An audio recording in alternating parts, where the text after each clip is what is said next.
and welcome to the soberholic vlog. I know, it's been a while, I've missed you guys too. I got some stuff I really need to catch you up on, but like as you can tell from the title of this video, it's one I haven't been looking forward to making, and it's caused me to put it off. That great thing I do in life with you know, dealing with stuff and doing things I don't want to, or just distracting from it and not doing it. Anyway, that's gonna stop tonight, so I'm get this hot stuff off because it's like 1,000,000 degrees outside, and I'm gonna go and find somewhere nice and choice to talk to you. So much better. It's like really hot again. It's one of those skate parks I used to come and chill out at when I first stopped drinking, because I didn't want to sit at home and do nothing, but I didn't have a social life, I didn't have any plans, I didn't have anything to do. So one of the things I used to do was just head out to the skate park and just skate and get into that whole like exercise type deal. I don't know, I've never liked exercising, but it helped. The main part of it was though, I had to drive. So if I had to drive, I didn't drink. So I would just come out straight after work and just skate until it was like time to go to bed. Right, so we're doing it. We're doing it. No more putting it off. We're doing it. Just gotta turn the fridge off, it's a bit noisy. And watch me forget to turn that back on and ruin all the food that's in there. But we're not distracting, we're doing the thing we don't want to do.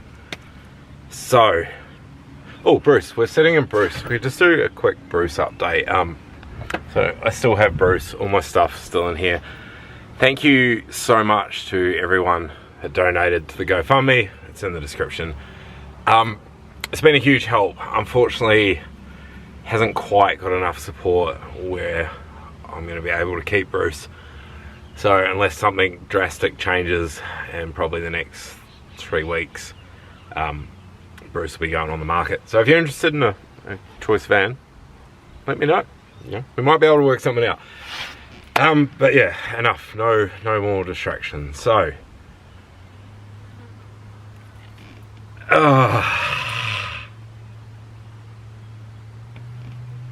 I miss being an addict. I miss it so much.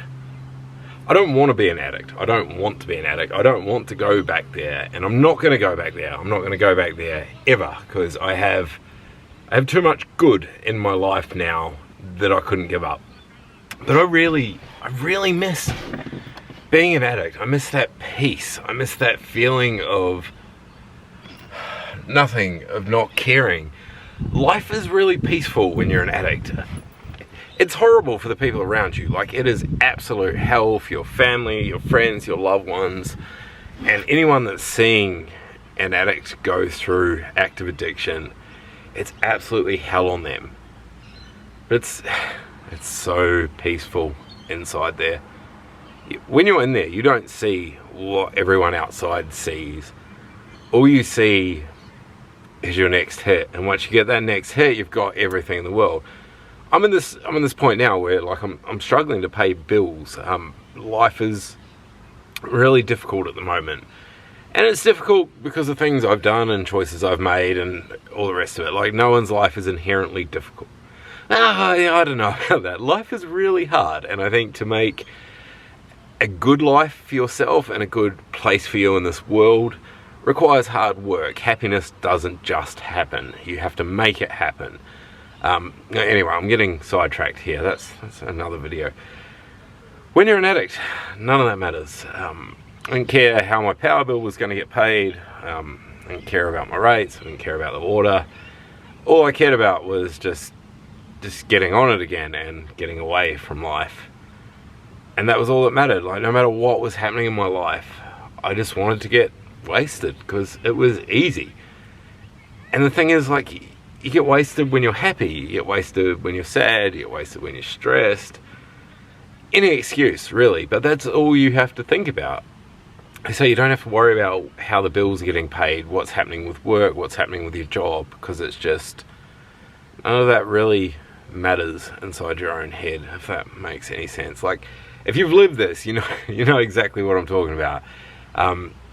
If you haven't, it probably doesn't make a lot of sense. And like, you know, we all see the addicts on the far end of the scale that have just completely lost it and lost everything and are just so stuck in addiction. You go, how can they live like that? How can they like sleep in the gutter every night and be scrounging around for change? And why don't they do something? Why don't they change life and make changes? And you can't do that when you're in there, because you don't see that. You don't see yourself living in the gutter and scraping change. You see like everyone going to work every day as a sucker because they're not living the good life like you are. Like, nah, they're working for the man. They're not doing what they want to do. They're not chilling. They're not having fun. Like, all I got to do is get some money and get high. That's all I got to worry about. All these other suckers, they got houses and bills and all the rest of it, and it's all just self-justified behavior. And it's escapism. It's escapism from life. I think deep down we're all looking to escape from something.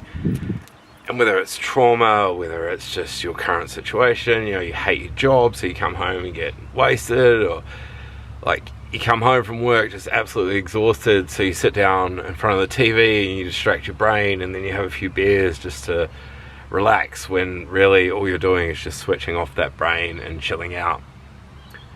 And if you look at it, we're escaping that shitty reality that is, we have to get up each morning, go to work, make someone else a bunch of money so we can make enough to survive. So, I think this world is sick. I think this world is broken. I think the way society sits at the moment, there's a lot of people that aren't happy, a lot of people that are living really unhealthy lives. We're lonely. We say about like how addicted we all are to our phones, and we laugh about that, and you look around and everyone's walking down the street and they're on their phone. You're on a train, you're on a phone. You're a passenger in a car, you're on your phone. Like, I'm one of the worst people out, so I can't even like judge on that. But I think it's all just escapism. But unfortunately that escapism is just, it's taking away from that human experience. It seems now we're more disconnected than we ever were before. Like, it's crazy. We're missing the actual genuine human connections that are happening right in front of us, because we have this amazing piece of technology that connects us to people on the other side of the world and people we haven't seen for years, and we have this really false sense of connection where we're all so connected but we're actually so distant from each other. How many times does that happen to you? You're sitting in the room with someone you love and care about and enjoy their company, and you're on your phone just scrolling away mindlessly, and then you look up and you realize, like, man, we're both not even here. We're here in person, but we're not actually here embracing this moment. Anyway, I'm getting on a tangent. So the reason I didn't want to make this video is because it requires admitting that to me, admitting that I actually miss being an addict, and that's something that's pretty scary to say out loud. It occurred to me on Friday. I was watching a documentary with Bam Margera and Novak, and like, you probably know them from Jackass. They're a couple of professional skateboarders. Both of them have severe problems with addiction. Bam's getting treatment at the moment, and he's been in and out of rehab for years now, and he's not in a good place. Novak's like 4 years sober, and he's got a couple of rehab houses going on and stuff, and he's doing really well in life. And it just got me thinking, listening to the stories and listening to these guys talk about how I felt and what I was feeling, and I realized that I've kind of slipped back onto the treadmill. Like, I've had that emotional relapse again. I haven't been going out and doing stuff, like go back on the channel, there's all the videos where I'd knock off work and go and freaking walk up a mountain, or like go mountain biking, go out to a stream somewhere, or just go and experience a new thing, go for a skate. But like, I haven't been doing that lately. I've been coming home and just hiding in my room, and I've been putting off living and just waiting for the times when I have Mika and going out and doing adventures with her, because I want to give my child that experience. But I need to get back into giving myself that experience and being part of the world and putting myself out there again and enjoying life and actively working to enjoy life instead of just surviving life. And I think I've been, since the relapse and breakdown and everything last year, I've been really just trying to survive life. And I've had moments where I've felt really alive. This van has just helped so damn much.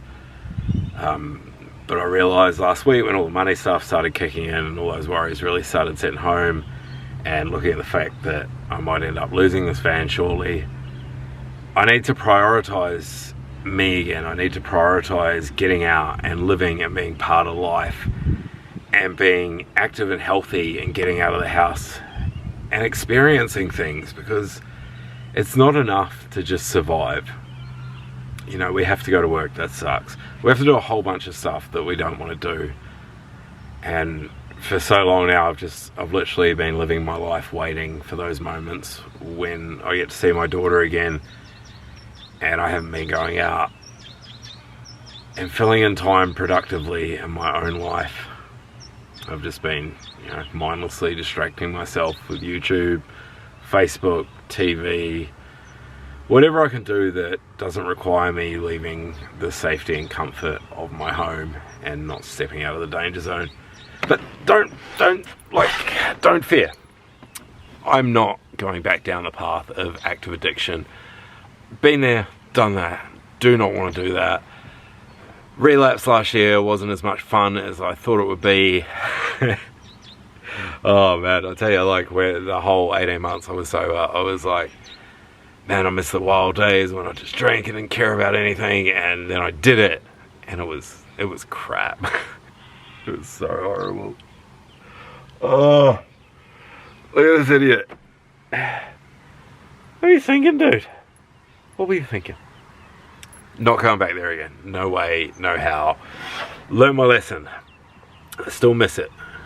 And that's going to change, because I'm going to get back into soberholic, getting addicted to being sober rather than just being sober. Like I said, I think I've had an emotional relapse again where I've fallen back into that treadmill of just each day, one foot in front of the other, go to work, go home, go to work, go home, spend time with my kid, go to work, go home. And I'm tired of that. I'm really tired of that. Anyway, so the videos should start coming more regularly. I haven't done a proper one for a couple of weeks now, because like I said, I know this one's been coming and I haven't wanted to put it out there, so I've been avoiding it. And it's a weird time of year for me at the moment too. So 9 years ago today, I just landed back in New Zealand a few days after finding out my mum had terminal cancer. And so I'd been away for a while, and I flew back home and saw mum, and then that went into 5 weeks of looking after her and watching her very rapid decline. Yeah, like when I got home and saw her, she seemed normal, you know, nothing wrong with her. And yeah, 5 weeks later she was dead, and it wasn't a fun 5 weeks, man. I'll tell you, if you ever see someone go through cancer, it's not fun. Not fun at all. So yeah, this time of year is really weird for me, like the next month and a half or so, and I struggle a lot with how to process my emotions sober, because I've only been doing it for a couple of years. You know, I think it was 7 years I spent running and hiding, and I would literally just be drunk every single day throughout this period of the year, just so I didn't have to feel any of it, which, yeah, didn't work out too well for me. And I'm still paying for it now, and still trying to get back on track. But yeah, seriously, so I'm gonna start pumping out more videos, going on more adventures and taking you out. And please, like, if you've got $10, man, chuck it on the GoFundMe. It'll help me out heaps. I hate asking for help, but at the moment I'm in the shit, and yeah, I'm in the shit through my own choices, but I'm asking for help because I need help. This thing here means a lot to me. You know, and it is what it is. If I've got to sell it, I've got to sell it, and eventually I will buy another one and build another one and do it all again. But if you got a spare tenner, chuck it on the GoFundMe. If not, just open it up, share it on your Facebook, share the channel around, get the word out there. Soberholic back in action. Anyway, thank you so much for listening to me ramble on. I know I have rambled a lot today, but I feel like I had to get all this off my chest. And I had to be vulnerable again, and I had to be open, and I had to share this with you.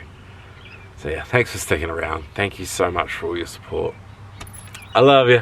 See you on the next one. Bye! Don't wake me